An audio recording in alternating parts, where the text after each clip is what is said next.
ಓಂ ಶ್ರೀ ಗುರು ಬಸವಲಿಂಗಾಯ ನಮಃ. ಸರ್ವರಿಗೂ ಶರಣು ಶರಣು. ಸರ್ವಜ್ಞನ ವಚನವನ್ನು ನೋಡ್ತಾ ಇದ್ವಿ ಮೊನ್ನೆ. ಒಂದರ ಮೊದಲೊಳಗೆ ಬಂದಿಹುದು ಜಗವೆಲ್ಲ. ಸ್ವಲ್ಪ ದೂರ ಕರ್ಕೊಂಡು ಹೋಗ್ಬಿಡ ಪ್ರಿಯಾಂಕ. ಒಂದರ ಮೊದಲೊಳಗೆ ಬಂದಿಹುದು ಜಗವೆಲ್ಲ, ಒಂದರ ಮೊದಲನ್ನು ಅರಿತರೆ ಜಗವು ಕಣ್ಣ ಮುಂದಿಹುದು ಸರ್ವಜ್ಞ. ಅಂದ್ರೆ ಇದು ಪರಮಾತ್ಮ ಒಬ್ಬನೇ ಅನ್ನೋದಕ್ಕಿಂತ ಶೂನ್ಯ ಅನ್ನೋದೇ ಬಹಳ ಯೋಗ್ಯ. ನಿರಾಕಾರ ಒಬ್ಬನೇ ಅಂದ ಕೂಡಲೇ ಅಲ್ಲಿ ಪುಲ್ಲಿಂಗ ವಾಚಕ ಆಗತ್ತೆ. ಅದಕ್ಕೆ ಸರ್ವಜ್ಞ ಹೇಳ್ತಾನೆ, ಒಂದರ ಮೊದಲೊಳಗೆ ಬಂದಿಹುದು ಜಗವೆಲ್ಲ, ಒಂದರ ಮೊದಲನ್ನು ಅರಿದರೆ ಜಗವು ಕಣ್ಣ ಮುಂದಿಹುದು ಸರ್ವಜ್ಞ. ಇಲ್ಲಿ ಭಾರತೀಯರು ಈಗಲ್ಲ, ಶರಣರ ಕಾಲಕ್ಕಂತೂ ಸರಿನೇ, ಆದ್ರೆ ಉಪನಿಷತ್ ಕಾಲದಲ್ಲೂ ಕೂಡ ಅಲ್ಲಿ ನಿಮಗೆ ಉಪನಿಷತ್ತುಗಳಲ್ಲಿ ರಾಮ, ಕೃಷ್ಣ, ಶಿವ ಯಾರ ಹೆಸರು ಸಿಗಲ್ಲ. ಅದರಲ್ಲಿ ಉಪನಿಷತ್ತುಗಳ ರಾಜ ಅಂತ ಕರೀತಾರೆ. ಯಾವುದನ್ನು ಗೊತ್ತಾ? ಉಪನಿಷತ್ತುಗಳಲ್ಲೆಲ್ಲ 10 ಉಪನಿಷತ್ತು ಬಹಳ ಪ್ರಸಿದ್ಧಿ ಇದ್ದಾವೆ. 108 ಉಪನಿಷತ್ತುಗಳಲ್ಲಿ 10 ಬಹಳ ಪ್ರಸಿದ್ಧಿ. ಅದರಲ್ಲಿ ಒಂದು ಉಪನಿಷತ್ತಿದೆ, ಈಶಾವಾಸ್ಯೋಪನಿಷತ್ ಅಂತ ಹೇಳಿ. ಅದರಲ್ಲಿರೋದು ಬರೀ 18 ಶ್ಲೋಕ ಮಾತ್ರ. ಅದರಲ್ಲೇ ಬಹಳ ಪ್ರಸಿದ್ಧವಾದ 2 ಶ್ಲೋಕಗಳು. ಒಂದು ಈಶಾವಾಸ್ಯಮಿದಂ ಸರ್ವಂ, ಕೇಳಿರ್ತೀರ ನೀವೆಲ್ಲ ಸಾಮಾನ್ಯವಾಗಿ. ಈ ಶ್ಲೋಕ ಕೇಳಲಾರ್ದವ್ರು ಯಾರು ಇಲ್ಲ ಅಂತ ಅನ್ಕೊಂತೀನಿ. ಈಶಾವಾಸ್ಯಮಿದಂ ಸರ್ವಂ ಯತ್ಕಿಂಚ ಜಗತ್ಯಾನ್ ಜಗತ್ ತೇನ ತ್ಯಕ್ತೇನ ಭುಂಜಿತಃ ಮಾಗೃಧ ಕಸ್ಯ ಸಿಂಧನಂ. ಇದೊಂದು. ಇನ್ನೊಂದು ಪೂರ್ಣಮದ ಪೂರ್ಣಮಿದೆಯಲ್ಲ, ಅದಂತೂ ಇನ್ನೂ ಜಾಸ್ತಿ ಜನ ಕೇಳಿರ್ತೀರ ಅಲ್ವಾ? ಪೂರ್ಣಮದ ಪೂರ್ಣಮಿದಂ ಪೂರ್ಣಾತ್ ಪೂರ್ಣಮದಚ್ಯತೆ ಪೂರ್ಣಸ್ಯ ಪೂರ್ಣಮಾದಾಯ ಪೂರ್ಣಮೇವಾವಶಿಷ್ಯತೆ. ಇನ್ನೊಂದು ಯೋಗ ಮಾಡೋರು ಒಂದು ಹೇಳ್ತಿರ್ತಾರೆ ಸೂರ್ಯ ನಮಸ್ಕಾರ ಮಾಡುವಾಗ, ಹಿರಣ್ಮಯೇನ ಪಾತ್ರೇಣ ಸತ್ಯಸ್ಯಾಪಿ ಹಿತಂ ಮುಖಂ. ಇದು ಎಲ್ಲರೂ ಸಾಮಾನ್ಯವಾಗಿ ಯೋಗ ಮಾಡೋರೆಲ್ಲರಿಗೂ ಗೊತ್ತಿರುತ್ತೆ. ಇದು ಸೂರ್ಯ ನಮಸ್ಕಾರ ಮಾಡುವಾಗ ಇದನ್ನ ಮೊದಲಿಗೆ ಹೇಳ್ತಾರೆ ಈ ಶ್ಲೋಕವನ್ನು. ಅಂದ್ರೆ ಯಾಕೆ ನಾನು ಈ ಮಾತನ್ನು ನಿಮಗೆ ಈ ಸಂದರ್ಭದ ಸರ್ವಜ್ಞನ ಈ ವಚನಗಳನ್ನು ಹೇಳುವಾಗ ಉಪನಿಷತ್ ಯಾಕೆ ಜ್ಞಾಪಕ ಬರುತ್ತೆ ಅಂದ್ರೆ, ಶರಣರು ಪ್ರತಿಪಾದಿಸಿದ, ಶರಣರು ನಿರೂಪಿಸಿದ, ಶರಣರು ಕಲಿಸಿಕೊಟ್ಟ ದೇವರಿಗೂ ಉಪನಿಷತ್ತುಗಳು ಕಲಿಸಿಕೊಡ್ತಾ ಇರೋ ದೇವರಿಗೂ ತುಂಬಾ ಸಮೀಪ ಇದೆ. ಸೃಷ್ಟಿಯ ಕ್ರಮವನ್ನು ಕೂಡ ಅಷ್ಟೇನೆ. ಶರಣರು ಸೃಷ್ಟಿಯ ಕ್ರಮವನ್ನ ಉಪನಿಷತ್ತುಗಳ ರೂಪದಲ್ಲೇ ಅದಂಗೆ ಹೇಳ್ತಲ್ಲ, ಅನಾದಿಯ ಮಗ ಆದಿ, ಆದಿಯ ಮಗ ಅತೀತ, ಅತೀತನ ಮಗ ಆಕಾಶ ಅಂತ ಪ್ರಭುದೇವರದೊಂದು ವಚನ ಬರುತ್ತೆ. ಸೇಮ್ ಅದು ಉಪನಿಷತ್ತಲ್ಲಿ ಅದೇ ತರಹ ಬರುತ್ತೆ. ಅದಕ್ಕೆ ಕೆಲವ್ರು ಏನ್ ಮಾಡ್ತಾರಂದ್ರೆ, ಇದು ಕನ್ನಡದಲ್ಲಿ ಅನುವಾದ ಮಾಡಿದ್ರು ಶರಣರು. ಅನುವಾದ ಅಲ್ಲ ಅದು. ಅನುವಾದ ಮಾಡಕ್ ಕೂತಿದ್ರೆ ಶರಣರು ಆಗ್ತಿರ್ಲಿಲ್ಲ, ಅಥವಾ ಶೂನ್ಯಪೀಠ ಸ್ಥಾಪನೆ ಆಗ್ತಿರ್ಲಿಲ್ಲ, ಅನುಭವ ಮಂಟಪ ಆಗ್ತಿರ್ಲಿಲ್ಲ. ಅವರು ಅನುವಾದಕರಾಗಿ ಹೋಗ್ಬಿಡ್ತಿದ್ರು, ಕವಿಗಳಾಗಿ ಅನುವಾದಕರಾಗಿ ಹೋಗ್ತಿದ್ರು. ಸ್ವಂತನೇ ಹೇಳ್ತಾರೆ, ಆದರೆ ಅನುಭವ ಒಂದೇ ಇರ್ತದೆ. ಸತ್ಯ ಸಾಕ್ಷಾತ್ಕಾರ ಮಾಡ್ಕೊಂಡಂತಹದ್ದು ಒಂದೇ ಇರ್ತದೆ. ಆದರೆ ಬೇರೆ ಯಾವುದೋ ಒಂದು ತಲೆಯಲ್ಲಿ ಇಟ್ಕೊಂಡು ಯಾವುದೋ ಒಂದು ಸ್ಥಾಪಿತ ಮೌಲ್ಯವನ್ನ ಪ್ರತಿಪಾದನೆ ಮಾಡಬೇಕು ಅಂತ ಹೊರಟಾಗ ಹಾಗನ್ಸುತ್ತೆ ಅಷ್ಟೇ. ಅವರು ಅನುವಾದಕರಾಗ್ತಾರೆ, ಅವರು ಪ್ರಚಾರಕರಾಗ್ತಾರೆ. ಆದರೆ ಇಲ್ಲಿ ಬಸವಣ್ಣನವರಾಗ್ಲಿ, ಪ್ರಭುದೇವರಾಗ್ಲಿ ಉಪನಿಷತ್ತಕ್ಕೆ ಹೋಲಿಕೆ ರೀತಿಯಲ್ಲಿ ಹೇಳಿದ್ದಾರೆ ಎಂದಾಕ್ಷಣಕ್ಕೆ ಅವು ಅನುವಾದಗಳಲ್ಲ. ಆದ್ರಿಂದ ಬಸವಣ್ಣನವರ, ಪ್ರಭುದೇವರ ಮಾರ್ಗದಲ್ಲಿ ಸಂಪೂರ್ಣವಾಗಿ ಎರಕ ಹೊಯ್ದ ಹಾಗೆ ಬೆಳೆದಂಥವನು ಸರ್ವಜ್ಞ. ಆ ಸರ್ವಜ್ಞ ಹೇಳೋದು ಒಬ್ಬ ಅಂತ ಹೇಳಲ್ಲ, ಒಂದರ ಮೊದಲೊಳಗೆ ಬಂದಿಹುದು ಜಗವೆಲ್ಲ, ಒಂದರ ಮೊದಲನ್ನು ಅರಿದರೆ ಜಗವು ಕಣ್ಣ ಮುಂದಿಹುದು ಸರ್ವಜ್ಞ. ಒಂದರಿಂದನೇ ಎಲ್ಲ ಬಂದಿರೋದು. ಆವಾಗ ಭೇದ ಇಲ್ಲ, ಹೊಡೆದಾಟಗಳ ಅಗತ್ಯವೇ ಇಲ್ಲ. ಒಂದರ ಮೊದಲೊಳಗೆ ಬಂದಿಹುದು ಜಗವೆಲ್ಲ, ಒಂದರ ಮೊದಲನ್ನು ಅರಿದರೆ ಜಗವು ಕಣ್ಣ ಮುಂದಿಹುದು ಸರ್ವಜ್ಞ. ವನಧಿಯೊಳಗಡಗಿ, ಮುಂದಿನ ವಚನದಾಗ ಹೇಳ್ತಾರೆ, ವನಧಿಯೊಳಗಡಗಿ ತೆರೆ ವನಧಿಯೊಳಗೆಸೆವಂತೆ, ವನಧಿಯೊಳಗಡಗಿ ತೆರೆ ವನಧಿಯೊಳಗೆಸೆವಂತೆ ತ್ರೈಜಗದ ಇರವು ನೋಡೆಂದ ಸರ್ವಜ್ಞ. ವನಧಿ ಅಂದ್ರೆ ಸಮುದ್ರ, ನೀರಿನ ಕಾಡು ಅಂತ. ಧಿ ಅಂದ್ರೆ ನೀರು, ವನ ಅಂದ್ರೆ ಕಾಡು, ನೀರಿನ ಕಾಡು ಯಾವುದು? ಸಮುದ್ರ. ವನಧಿಯೊಳಗಡಗಿ ತೆರೆ ವನಧಿಯೊಳಗೆಸೆವಂತೆ ಚಿನ್ಮಯ ನಿರ್ಪ ಜಗದೊಳಗೆ ತ್ರೈಜಗದ ಜನನ ತಾನಿಂದ ಸರ್ವಜ್ಞ. ಸಮುದ್ರದಲ್ಲೇ ಹುಟ್ಟಿ ಅಲೆ ಸಮುದ್ರದಲ್ಲೇ ಅಡಗುತ್ತೆ, ಸಮುದ್ರದಲ್ಲೇ ಬಾಳುತ್ತೆ, ಸಮುದ್ರದಲ್ಲೇ ಸಂಚಾರ ಆದದ್ದು ಸಮುದ್ರದಲ್ಲೇ ಅಡಗುತ್ತೆ. ಹಾಗೆ ವನಧಿಯೊಳಗಡಗಿ ತೆರೆ ವನಧಿಯೊಳಗೆಸೆವಂತೆ ಚಿನ್ಮಯ ನಿರ್ಪ ಜಗದೊಳಗೆ. ಈ ಜಗತ್ತಿಗೂ ಪರಮಾತ್ಮನಿಗೂ ಯಾವ ಸಂಬಂಧ ಅಂದ್ರೆ ಸಮುದ್ರದ ಮತ್ತು ನೀರಿನ ಸಂಬಂಧ. ಪರಮಾತ್ಮ ಚಿನ್ಮಯ, ಸಮುದ್ರ ಇದ್ದ ಹಾಗೆ ಈ ಅನಂತ ಕೋಟಿ ಬ್ರಹ್ಮಾಂಡಗಳು, ಅದರಲ್ಲಿ ಭೂಮಿ, ನಮ್ಮ ಭೂಮಿ ಇದೆಯಲ್ಲ, ಒಂದು ಅಣು ಅಷ್ಟೇ. ಪರಮಾತ್ಮನ ಮುಂದೆ ಭೂಮಿಯೇ ಒಂದು ಅಣು, ಅಣುಗಿಂತ ಸಣ್ಣದು. ಸೂರ್ಯನೇ ಒಂದು ಅಣು, ಸೌರಮಂಡಲ ಇದೆಯಲ್ಲ ಅದೇ ಒಂದು ಅಣು ಪರಮಾತ್ಮ. ಕಿಂಚಿತ್ ಅಂತಾರೆ ಪ್ರಭುದೇವರು. ಎಲ್ಲ ಸಚರಾಚರವೆಲ್ಲ ಪರಮಾತ್ಮನ ಮುಂದೆ ಕಿಂಚಿತ್, ಸ್ವಲ್ಪ ಅಷ್ಟೇ. ಅಂತ ಅಗಾಧ ಪರಮಾತ್ಮ, ಅನಂತ ಪರಮಾತ್ಮ. ವನಧಿಯೊಳಗೆ, ಸಮುದ್ರದಲ್ಲಿ ಹೇಗೆ ಅಲೆಗಳು ಬಂದು ಹೋಗ್ತಾವ, ಹಾಗೆ ಚಿನ್ಮಯ ನಿರ್ಪ ನಿಜದೊಳಗೆ, ಚಿನ್ಮಯ ನಿರ್ಪ ನಿಜದೊಳಗೆ ತ್ರೈಜಗದ ಜನನ ತಾನಿಂದ ನಿಜದೊಳಗೆ ಅಂತ ಬಳಸ, ಜಗದೊಳಗೆ ಅಲ್ಲದು, ನಿಜದೊಳಗೆ. ಪರಮಾತ್ಮನ ಒಳಗಡೆ ಅನಂತ ಕೋಟಿ ಜಗತ್ತುಗಳು ಹುಟ್ಟುತ್ತವೆ. ಅರ್ಥ ಆಯ್ತಲ್ವಾ? ಕನಕತಾ ಅಂದ್ರೆ ಈ ಪರಮಾತ್ಮನ ಅರಿದೇ ಹೋದ್ರೆ ಇಂತಹ ನಿರಾಕಾರ ಶೂನ್ಯನಾದಂತ, ಎಲ್ಲವನ್ನೂ ಒಳಕೊಂಡ ಶೂನ್ಯ, ಎಲ್ಲವನ್ನೂ ಒಳಕೊಂಡಂತಹ ಶೂನ್ಯ, ಆ ಶೂನ್ಯನಾದ ಪರಮಾತ್ಮನನ್ನು ಅರಿದೇ ಹೋದ್ರೆ ಏನಾಗುತ್ತೆ ಅನ್ನೋದನ್ನ ಮುಂದಿನ ವಚನದಾಗ ಹೇಳ್ತಾನೆ ಸರ್ವಜ್ಞ. ಕನಕತಾ ಕಂಕಣದ ಜನಕನೆಂದೆನಿಸುವುದು, ಕನಕತಾ ಕಂಕಣದ ಜನಕನೆಂದೆನಿಸುವುದು ಕ್ಷಣಿಕವಾದ ರೂಪು ಎಂದರಿಯದ ಮನುಜ ಶುನಕನಲೆದಂತೆ ಸರ್ವಜ್ಞ. ಎಂಥ ಅದ್ಭುತವಾಗಿ ಹೇಳ್ತಾನಂದ್ರೆ, ಕನಕ ಅಂದ್ರೇನು? ಬಂಗಾರ, ಚಿನ್ನ. ಕನಕತಾ ಕಂಕಣ ಅಂದ್ರೆ ಕೈಗೆ ಹಾಕೊಂತಿರಲ್ಲ ಬಳೆ, ಅದ ಕಂಕಣ. ಕನಕತಾ ಕಂಕಣದ ಜನಕನೆಂದೆನಿಸುವುದು, ಚಿನ್ನದ ಬಳೆಗಳಿಗಿರ್ಲಿ, ಓಲೆಗಳಿಗಿರ್ಲಿ, ಎಲ್ಲ ಚಿನ್ನದ ಆಭರಣಗಳಿಗೆ ಜನಕ ಯಾವುದು? ಬಂಗಾರ. ಅದು ಬೇರೆ ಬೇರೆ ಅಲ್ಲ. ನಿಮ್ಮ ಮನೆ ಬಂಗಾರ ಬೇರೆ, ಅವ್ರ ಮನೆ ಬಂಗಾರ ಬೇರೆ, ಕೈಯನ ಬಂಗಾರ ಬೇರೆ, ಕಿವಿಯನ ಬಂಗಾರ ಬೇರೆ, ಹಂಗಿಲ್ಲ. ಬಂಗಾರ ಬಂಗಾರ ಅಷ್ಟೇ. ಅದರಿಂದ ನೀವು ಯಾವ ಒಡವೆನಾರ ಮಾಡ್ರಿ, ಬಂಗಾರ ಬಂಗಾರ. ಕನಕತಾ ಕಂಕಣ ಜನಕನೆಂದೆನಿಸುವುದು ಕ್ಷಣಿಕವಾದ ರೂಪು, ಅಂದ್ರೆ ಈ ರೂಪು ಏನು ತೋರುತ್ತಲ್ಲ ಅದು ಕ್ಷಣಿಕ. ಹೆಣ್ಣು ಗಂಡು, ಕಪ್ಪು ಬಿಳುಪು, ಆ ಧರ್ಮ ಈ ಧರ್ಮ, ಈ ಜಾತಿ ಆ ಜಾತಿ, ಅದೆಲ್ಲವೂ ಕೂಡ ಕ್ಷಣಿಕ. ಕ್ಷಣಿಕವಾದ ರೂಪು ಎಂದರಿಯದ ಮನುಜ. ಆ ರೂಪವನ್ನು ಕ್ಷಣಿಕ ಅಂತ ತಿಳ್ಕೊಳ್ಳಾರದೆ ಹೊಡೆದಾಡ್ತಕ್ಕಂಥವನು, ಬಡದಾಡ್ತಕ್ಕಂಥವನ ಸ್ಥಿತಿ ಏನಾಗತ್ತಪ್ಪ ಅಂದ್ರೆ ಶುನಕನಲೆದಂತೆ, ನಾಯಿ ಪಾಡಾಗತ್ತ ಒಂದು ಅಂತಾನೆ. ನಾಯಿ ಹೆಂಗೆ ಸುಮ್ಮನೆ ಗೊತ್ತು ಗುರಿ ಇಲ್ಲದೆ ಅಲಿತಿರ್ತಾವಲ್ಲ, ಬೀದಿ ನಾಯಿಗಳು ಸುಮ್ಮನೆ ಅಲಿತಿರ್ತವೆ, ಏನು ಗೊತ್ತಿಲ್ಲ ಪಾಪ, ಹೊಟ್ಟೆ ತುಂಬ್ಕೊಳ್ಳೋದಷ್ಟೇ, ಅಥವಾ ಏನಿಲ್ಲ, ಹೋಗ್ಬೇಕು ಅನ್ನಿಸ್ತೋ ಹೋಗ್ತಾವ ಅಷ್ಟೆ. ಎಲ್ಲಿಗೆ ಹೋಗ್ಬೇಕು, ಹೇಗೆ ಹೋಗ್ಬೇಕು, ಯಾವಾಗ ದಾಟಬೇಕು, ರಸ್ತೆ ದಾಟಬೇಕು, ಯಾವಾಗ ಸಾವು ಬರುತ್ತೆ ಗೊತ್ತಿಲ್ಲ ಪಾಪ. ಮನುಷ್ಯನ ಪಾಡು ಹಂಗೆ ಆದ್ರೆ ಹಾಗಾಗಿದೆ ಇವಾಗ.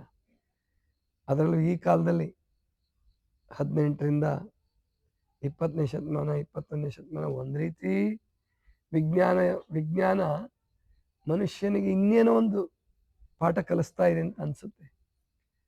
ಈ ಆಧುನಿಕ ಸೌಲಭ್ಯಗಳು, ಆಧುನಿಕ ಆಸ್ಪತ್ರೆಗಳು, ಆಧುನಿಕ ಜೀವನ ಪದ್ಧತಿ, ಈಗೆಲ್ಲ ವಾಹನಗಳು ಎಲ್ಲ ಏನಿದೆಯಲ್ಲ, ಮನುಷ್ಯನಿಗೆ ಏನೋ ಒಂದು ಪಾಠ ಕಲಿಸ್ತಾ ಇದೆ. ಇದು ಸುಮ್ಮನೆ ಬಂದಿಲ್ಲ. ಇದು ಬಹಳ ಚೆನ್ನಾಗಿ ಹೇಳ್ತಾರೆ ನಮ್ಮ ಪರಮಹಂಸ ಯೋಗಾನಂದರು. ಒಂದು ಕಡೆ ಹೇಳ್ತಾರೆ ಏನಂದರೆ, ಮನುಷ್ಯನ ಮನಸ್ಸಿನಲ್ಲಿ, ಮನುಷ್ಯನ ಹೃದಯದಲ್ಲಿ, ಮನುಷ್ಯನ ಅಂತರಂಗದಲ್ಲಿ ಅದ್ಭುತವಾದ ಶಕ್ತಿ ಅಡಗಿದೆ. ಅಂದರೆ ಪರಮಾತ್ಮ ಅಡಗಿದ್ದಾನೆ. ಅದನ್ನು ತೆಗೆಯೋದು, ಅದನ್ನು ಹೊರಗೆ ತೆಗೆಯೋದು ಕಲೀಲಿಲ್ಲ ಅಂದರೆ ಮನುಷ್ಯ, ಪರಮಾಣು ಅಂದರೆ ಪರಮಾಣು ಬಾಂಬ್, ಹೈಡ್ರೋಜನ್ ಬಾಂಬ್, ಇವೆಲ್ಲ ಜಡದಿಂದ ಹುಟ್ಟಿದಂಥವು. ಇವು ಚೈತನ್ಯದಿಂದ ಹುಟ್ಟಿದವಲ್ಲ. ಇವು ಯುರೇನಿಯಂ, ಅದರಿಂದ ಪರಮಾಣು ತಯಾರು ಮಾಡ್ತಾರೆ, ಪರಮಾಣು ಬಾಂಬ್ ತಯಾರು ಮಾಡ್ತಾರೆ. ಅದು ಜಡ, ಅದು ಕಲ್ಲು, ಅದೊಂದು ಲೋಹ. ಆ ಲೋಹದಿಂದ ಹುಟ್ಟಿದ ಶಕ್ತಿಯೇ ಅಷ್ಟು ಪ್ರಬಲವಾಗಿದ್ದರೆ, ಮನುಷ್ಯನ ಮನಸ್ಸಿನಿಂದ ಹುಟ್ಟುವ ಆ ಪರಮಾತ್ಮ ಶಕ್ತಿ, ಪರಮ ಆಪ್ತ ಶಕ್ತಿ, ಪರಮ ಆತ್ಮಶಕ್ತಿ, ಅದಕ್ಕೆಂತಹ ಶಕ್ತಿ ಇರಬೇಕು. ಆ ಪರಮಾಣು ಬಾಂಬಿಗೆ ಪ್ರಜ್ಞೆ ಇಲ್ಲ. ನಾನು ಸ್ಫೋಟ ಆಗಬೇಕೋ ಆಗಬಾರ್ದು, ಯಾರೋ ಬಟನ್ ಒತ್ತಿದ್ರೆ ಸ್ಫೋಟ ಆಗುತ್ತೆ. ಅದಕ್ಕೆ ಕೊಲ್ಲೋ ಶಕ್ತಿ ಇದೆ. ಆದರೆ ನಿಮ್ಮೊಳಗಡೆ, ನಮ್ಮೊಳಗಡೆ, ಪ್ರತಿಯೊಬ್ಬರ ಒಳಗಡೆ ಇರ್ತಕ್ಕಂತಹ ಹೃದಯದ ಆ ಶಕ್ತಿ ಇದೆಯಲ್ಲ, ಅದೇನಾದರೂ ಬಿಡುಗಡೆ ಆದರೆ ಅವನು ಎಂಥವನಾಗ್ತಾನೆ. ಅದು ಬಿಡುಗಡೆ ಆಗದೆ ಹೋದರೆ, ಸಾಮೂಹಿಕವಾಗಿ ಬಿಡುಗಡೆ ಆಗಬೇಕು ಅಂತಾರೆ ಅವರು. ಸಾಮೂಹಿಕವಾಗಿ ಆ ಶಕ್ತಿ ಬಿಡುಗಡೆ ಆಗಬೇಕು. ಅದಕ್ಕೆ ನಾವೆಲ್ಲ ಒಂದು ಅನ್ನೋದು ಬರಲೇಬೇಕು. ಬರಲಿಲ್ಲ ಅಂದ್ರೆ ಮಹಾಯುದ್ಧಗಳು ನಡೆದ್ರೆ, ಈಗ ಯುದ್ಧ ಏನು ಆರಂಭ ಆಗಿದೆ, ಅದೇ ಏನಾದರೂ ಮುಂದುವರೆದ್ರೆ ಮುಂದೆ ಯಾವಾಗ ಅದೇನು ಮುಂದುವರಿಲಿಕ್ಕಿಲ್ಲ, ಸಾಮಾನ್ಯ ಮುಂದುವರಿಯಲ್ಲ. ಮುಂದುವರೆದ್ರೆ, ಮಹಾಯುದ್ಧಕ್ಕೆ ತಿರುಗಿದ್ರೆ ಜಗತ್ತು ಸಂಪೂರ್ಣ ನಾಶ ಆಗ್ಬೋದು. ಒಂದೇ ಒಂದು ಜೀವ ಇರಲಾರ್ದಂಗೆ ನಾಶ ಆಗ್ಬೋದು. ಹಂಗಾದ್ರೆ ಏನು ಪ್ರಯೋಜನ? ಅದು ಪರಮಾತ್ಮನ ಉದ್ದೇಶ ಅಲ್ಲ. ಪರಮಾತ್ಮನ ಉದ್ದೇಶ ಪ್ರಳಯ ಅಲ್ಲ, ಕೊಲ್ಲೋದಲ್ಲ, ಬದುಕಿಸೋದು ಪರಮಾತ್ಮನ ಉದ್ದೇಶ. ಅದಕ್ಕೆ ಇಷ್ಟೆಲ್ಲ ಸೃಷ್ಟಿ ಮಾಡಿದ್ದಾನೆ. ಇಷ್ಟೆಲ್ಲ ಮಾನವ, ಇಷ್ಟೆಲ್ಲ ಭೂಮಿ, ಇಷ್ಟೆಲ್ಲ ನಕ್ಷತ್ರಗಳು ಸೃಷ್ಟಿ ಮಾಡಿರುವ ಹಿಂದೆ ಅದು ಬರೀ ಕೊಲ್ಲೋದಿಲ್ಲ, ಸಾಯಿಸೋದಿಲ್ಲ. ಅದಕ್ಕೆ ಬದುಕುವುದಕ್ಕೆ ಆಸೆ ಮಾಡಿ, ಬದುಕುವುದಕ್ಕೆ ಸಂಕಲ್ಪ ಮಾಡಿ, ಪ್ರಗತಿಗೆ ಸಂಕಲ್ಪ ಮಾಡಿ, ಪ್ರೀತಿಯ ಸಂಕಲ್ಪ ಮಾಡಿ, ಎಲ್ಲರಿಗೂ ಪ್ರೀತಿ, ಎಂಥವರಿಗೂ ಪ್ರೀತಿ ಕೊಡ್ತಕ್ಕಂಥದ್ದು ನಮ್ಮೆಲ್ಲರ ಗುರಿ ಆಗಬೇಕು. ಅದು ಬಸವಣ್ಣನವ್ರ ಗುರಿ ಆಗಿತ್ತು. ಸಣ್ಣ ಸಣ್ಣ ಉದ್ದೇಶಗಳನ್ನು, ಮತ್ತೆ ಮನುಷ್ಯನ ಮನಸ್ಸು ತುಂಬ ಸಣ್ಣ ಆಗ್ತಾ ಇದೆ, ತುಂಬ ಸಣ್ಣದಾಗ್ತಾ ಇದೆ. ದೇಶ, ಭಾಷೆ, ಕುಲ, ಗೋತ್ರ, ಮೀಸಲಾತಿ, ಇಂಥ ಸಣ್ಣದಕ್ಕೆ ಅಂಟ್ಕೊಂಡು ನನ್ನ ಜಾತಿಗೆ ಚಲೋ ಆದ್ರೆ ಸಾಕು, ನಮ್ಮ ಪೀಠಕ್ಕೆ ಚಲೋ ಆದ್ರೆ ಸಾಕು, ನಮ್ಮ ಪೀಠ ಹೇಳ್ದಂಗೆ ಕೇಳಿದ್ರೆ ಸಾಕು. ಇದು ಬಹಳ ಸಣ್ಣ ಮನಸ್ಸು, ಬಹಳ ಸಣ್ಣ ಮನಸ್ಸು. ಇದರಿಂದ ಏನು ಸಾಧನೆ ಮಾಡೋಕ್ಕಾಗಲ್ಲ. ಮನಸ್ಸು ವಿಶಾಲ ಆಗಬೇಕು. ಆದರೆ ವಿಶಾಲ ಆಗಬೇಕು ನಿಜ. ಇಲ್ಲಿ ಸಮಸ್ಯೆ ಏನಾಗಿದೆ ಅಂದರೆ, ಯಾರೋ ಒಬ್ಬರು ವಿಶಾಲ ಆದರೆ ಪ್ರಯೋಜನ ಆಗಲ್ಲ. ಗೊತ್ತಾಯ್ತಲ್ಲ? ಇವನಾರವ ಎಂದೆನಿಸದಿರಯ್ಯ. ಬಸವಣ್ಣನ ಭಕ್ತರು ಅದನ್ನು ಹೇಳಿ, ಬಸವಣ್ಣನ ಭಕ್ತಿಯಿಂದ ಅದನ್ನು ನಿರೀಕ್ಷೆ ಮಾಡಿ, ಬಾಕಿಯವರೆಲ್ಲರೂ ಸಂಕುಚಿತರಾದರೆ, ಅವ್ರು ಯಾವುದೋ ಒಂದು ಪದ್ಧತಿನೋ ಯಾವುದೋ ಒಂದು ಸಂಪ್ರದಾಯನೋ ಹರಡಕ್ಕೆ ಹೋದರೆ ಅದರಿಂದ ಪ್ರಯೋಜನ ಇಲ್ಲ. ಆದರೆ ಭಾರತೀಯರದೊಂದು ಒಳ್ಳೆತನ ಏನಪ್ಪ ಅಂದರೆ, ಹೊಡೆದಾಡಲ್ಲ ಇವರು. ಹೊಡೆದಾಡೋದು, ಬಾಂಬ್ ಸ್ಫೋಟ ಮಾಡೋದು, ಇವ್ರನ್ನ ಅವ್ರು ಕೊಲ್ಲೋದು, ಅವ್ರನ್ನ ಇವ್ರು ಕೊಲ್ಲೋದು, ಹಿಂದೂ ಸಂಸ್ಕೃತಿ ಅದನ್ನು ಮಾಡಲ್ಲ. ಅದೇ ಸಂತೋಷ ಸಂಗತಿ. ನಮ್ಮಲ್ಲಿ ವೈಚಾರಿಕ ಭಿನ್ನಾಭಿಪ್ರಾಯಗಳಿರಬಹುದು, ವಿಚಾರದ ಭಿನ್ನಾಭಿಪ್ರಾಯ ಇರ್ಬೋದು, ಪೂಜೆ ಪದ್ಧತಿಗಳು ಬೇರೆ ಬೇರೆ ಇರ್ಬೋದು. ಆದರೆ ಹೊಡೆದಾಡೋಷ್ಟ್ರ ಮಟ್ಟಿಗೆ, ಕೊಲ್ಲುವಷ್ಟ್ರ ಮಟ್ಟಿಗೆ, ಭಯೋತ್ಪಾದಕರ ಮಟ್ಟಿಗೆ ಹೋಗಲ್ಲ. ಯಾಕಂದ್ರೆ ನಮಗೆ ತಾಯಿ ತಂದೆಗಳಿಂದ ಅದು ಬಂದಿಲ್ಲ. ಯಾರಿಗೂ ಕೂಡ, ಬ್ರಾಹ್ಮಣರಿರಲಿ, ಲಿಂಗಾಯತರಿರಲಿ, ಅಥವಾ ಮತ್ತಾರೋ ಇರಲಿ, ಸಿಖ್ರಿರಲಿ. ಸಿಖ್ರು ಯಾಕಷ್ಟು ಸ್ವಲ್ಪ ಜೋರಾದರು ಅಂದರೆ, ಮುಸಲ್ಮಾನರ ವಿರುದ್ಧ ಹೋರಾಟ ಮಾಡಬೇಕಾಗಿತ್ತು ಅವರಿಗೆ. ಅವ್ರ ಗುರುಗಳನ್ನೇ ಕೊಲ್ಲಿಸ್ಬಿಟ್ರು, 2-3 ಜನ. ಔರಂಗಜೇಬ ಅವರ ಗುರುಗಳನ್ನೇ ಕೊಲ್ಲಿಸ್ಬಿಟ್ಟ. ಆವಾಗ ಅವರು ಸ್ವಲ್ಪ ಕ್ರೌರತ್ಯವನ್ನು ಅಳವಡಿಸ್ಕೊಳ್ಬೇಕಾಗಿ ಬಂತು. ಇಲ್ಲದೆ ಹೋಗಿದ್ರೆ ಉಳಿಸ್ತಿರ್ಲಿಲ್ಲ ಅವರು. ಸಿಖ್ರು ಅಷ್ಟು ಸ್ಟ್ರಾಂಗ್ ಆಗದೆ ಹೋಗಿದ್ರೆ ಅವರ ಧರ್ಮವನ್ನೇ ಉಳಿಸ್ತಿರ್ಲಿಲ್ಲ, ನಾಶ ಮಾಡಿಬಿಡ್ತಾ ಇದ್ರು. ಅದಕ್ಕೆ ಅದು ಪರಮಾತ್ಮನ ಇಚ್ಛೆನೇ ಇರ್ಬೋದು. ಅದಕ್ಕೆ ನಮಗೆ ಇಲ್ಲಿ ನಮ್ಮ ಮಕ್ಕಳಿಗೆ ಗಟ್ಟಿಗರನ್ನು ಮಾಡ್ಬೇಕು. ನಮ್ಮ ಮಕ್ಕಳನ್ನ ಬರೇ ವಿಶಾಲ ಮನೋಭಾವನೆ ಹೇಳ್ಕೊಟ್ಬಿಟ್ಟು ಅವ್ರನ್ನ ರೋಗಿಗಳನ್ನಾಗಿ, ಹೇಡಿಗಳನ್ನಾಗಿ ರೂಪಿಸಿದ್ರೆ ಪ್ರಯೋಜನ ಇಲ್ಲ. ಅವರು ಆರೋಗ್ಯದಿಂದ ಗಟ್ಟಿಯಾಗಬೇಕು. ಸಂವಿಧಾನ, ದೇಶ ಉಳಿಸುವಾಗ ಸೈನಿಕರಾಗಿ ಗಟ್ಟಿಯಾಗಬೇಕು. ಅದೊಂದು ಭಾರತಕ್ಕೆ ಒಳ್ಳೆ ಆಶೆ ಇದೆ. ಒಳ್ಳೆ ಆಶಾಕಿರಣ ಏನಿದೆ ಭಾರತಕ್ಕೆ ಅಂದರೆ, ಭಾರತ ಸರ್ವಾಧಿಕಾರತ್ವವನ್ನು ಅಳವಡಿಸ್ಕೊಂಡಿಲ್ಲ, ಕಮ್ಯುನಿಸಮನ್ನು ಅಳವಡಿಸ್ಕೊಂಡಿಲ್ಲ, ಕೊಲ್ಲುವುದನ್ನು ಅಳವಡಿಸ್ಕೊಂಡಿಲ್ಲ. ಭಾರತ ದೇಶ ಸಂವಿಧಾನವನ್ನು ಅಳವಡಿಸ್ಕೊಂಡಿದೆ. ಆ ಸಂವಿಧಾನದ ಪ್ರಕಾರ ಎಲ್ಲರೂ ಬದುಕಬೇಕಾಗಿದೆ. ಅದಕ್ಕೆ ಮುಂದಿನ ಜನಾಂಗ, ಸೈನ್ಯ, ನಮ್ಮ ಪೊಲೀಸ್ ವ್ಯವಸ್ಥೆ ಸ್ಟ್ರಾಂಗ್ ಆಗಿರಬೇಕು. ಆದರೆ ಆ ಸೈನ್ಯವನ್ನು, ಪೊಲೀಸನ್ನು ನಿಯಂತ್ರಿಸುವಂತಹ ಅವ್ರು ಯಾರಾಗಬೇಕಪ್ಪ ಅಂದರೆ ಉನ್ನತ ರಾಜಕಾರಣಿಗಳು, ತತ್ವಜ್ಞಾನಿ ರಾಜಕಾರಣಿಗಳು, ದೇಶಭಕ್ತ ರಾಜಕಾರಣಿಗಳು. ಕೇವಲ ಒಂದು ಚುನಾವಣೆ ನೋಡೋದು ಗುರಿ ಅಲ್ಲ, ಕೇವಲ 5 ವರ್ಷದ ಗುರಿ ಇಟ್ಕೋಬಾರ್ದು. ಅದು 5 ವರ್ಷದ ಗುರಿ ಇಟ್ಕೊಂಡ್ರೆ ಮಮತಾ ಬ್ಯಾನರ್ಜಿ ಹೆಂಗಾಗತ್ತೆ. ಯಾಕಂದರೆ 3 ಸಾರಿ ಆಳಿರ್ಬೋದು, ಆದರೆ ನೋಡಿ ಚುನಾವಣೆಯಲ್ಲಿ ಸೋತ ಮೇಲೂ ಅಷ್ಟು ಹಿಂಸೆ ಮಾಡಿದರು. ಈಗಾಗಲೇ ಒಂದು 10 ಜನರು ಕೊಲೆ ಆಗಿದೆ ಅಲ್ಲಿ, ಚುನಾವಣೆ ಸೋತ ಮೇಲೆ. ಅಂತಹ ಕ್ರೌರ್ಯ ಇತ್ತು ಅಲ್ಲಿ. ಇದು ಒಳ್ಳೆಯದಲ್ಲ. ಸಂವಿಧಾನದತ್ವವಾಗಿ ಅವರು ಅಳವಡಿಸ್ಕೊಂಡಾಗ ಯಾರನ್ನು ಕೊಲ್ಲೋ ಅಗತ್ಯ ಬೀಳಲ್ಲ, ಯಾರನ್ನು ಕೊಲ್ಲಿಸುವ ಅಗತ್ಯ ಬೀಳೋದಿಲ್ಲ. ಅದಕ್ಕೆ ಪರಮಾತ್ಮ ಶೂನ್ಯ, ಪರಮಾತ್ಮ ಒಬ್ಬ ಹೌದು, ಆದರೆ ಆ ಪರಮಾತ್ಮನೇ ಒಳ್ಳೆಯದನ್ನು ಪ್ರತಿಷ್ಠಾಪನೆ ಮಾಡಬೇಕಾದ್ರೆ ನಮ್ಮ ಸಂವಿಧಾನಕ್ಕೆ ಶಕ್ತಿ ಕೊಡಬೇಕು, ಸೈನ್ಯಕ್ಕೆ ಶಕ್ತಿ ಬರಬೇಕು, ಕಾನೂನು ಪ್ರಕಾರ ಬದುಕುವುದನ್ನು ಎಲ್ಲರಿಗೂ ಕಲಿಸ್ಕೊಡ್ಬೇಕು. ಅದಕ್ಕೆ ನೀವೆಲ್ಲರೂ ಪ್ರತಿಯೊಬ್ಬರು ಮತದಾನ ಮಾಡಬೇಕು, ಪ್ರತಿಯೊಬ್ಬರು ಮತದಾನ ಮಾಡಬೇಕು.